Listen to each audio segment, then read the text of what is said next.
Hello, me again, Ryan LeBrenz, New Dimension Construction of Millbrook, New York. Today I just want to show you a quick tip on how to convert one of Iron Dog's small pouches into one with a magnetic bit holder. I find this to be a super useful feature with so many different bits, so many different screws out there. Magnetic holder goes there, holds everything on. So to get us started, obviously we need an Iron Dog tool pouch, some place to do some drilling. I've got this 2x4 here. You're going to need some rivets. I found that the 3/16 by 1/2 inch rivet seems to work pretty well.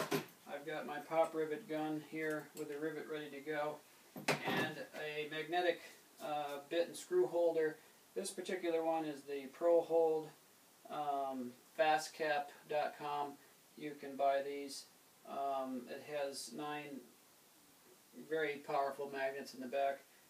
Seems to work really well for this application. So I'll show you how to do this. Basically, what we're going to do is drill a hole between the 2 rivets on the Iron Dog bag itself. Now this metal is extremely hard.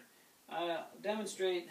This is a brand new regular metal drill bit. I'll put this on here, and I'm going to attempt to drill a hole.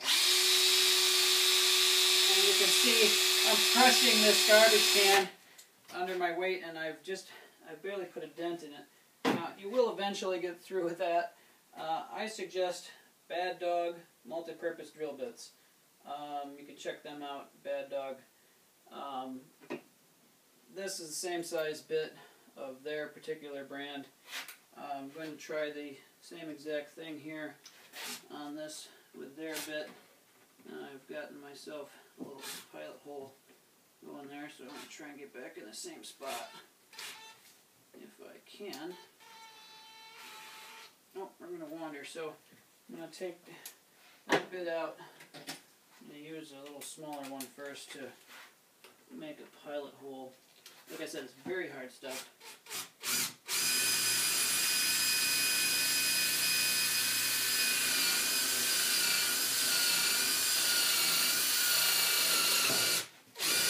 Now that made it through with some difficulty, but I assure you, having done several of these, quite a bit easier than standard bit.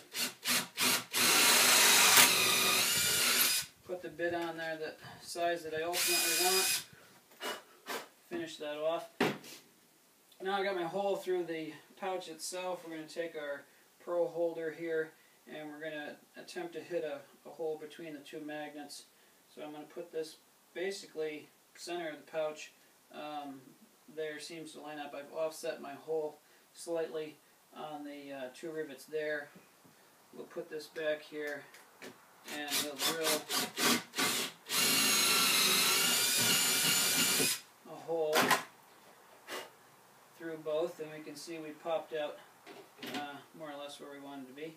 Now, coming from the back side, we're going to push this through the pouch till it's snug, and then we're going to jam our rivet through the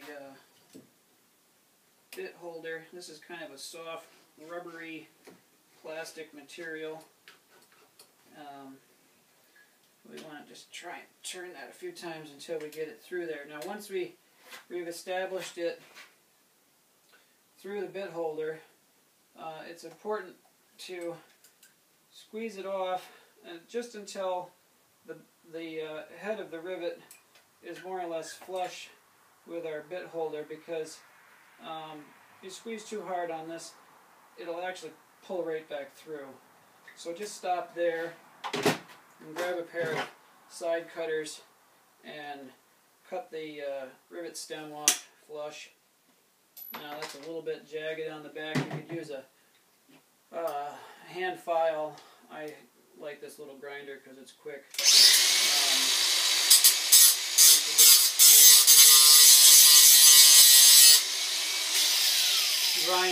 Grind that off smooth, and we could put another rivet in it, but I found it doesn't need it.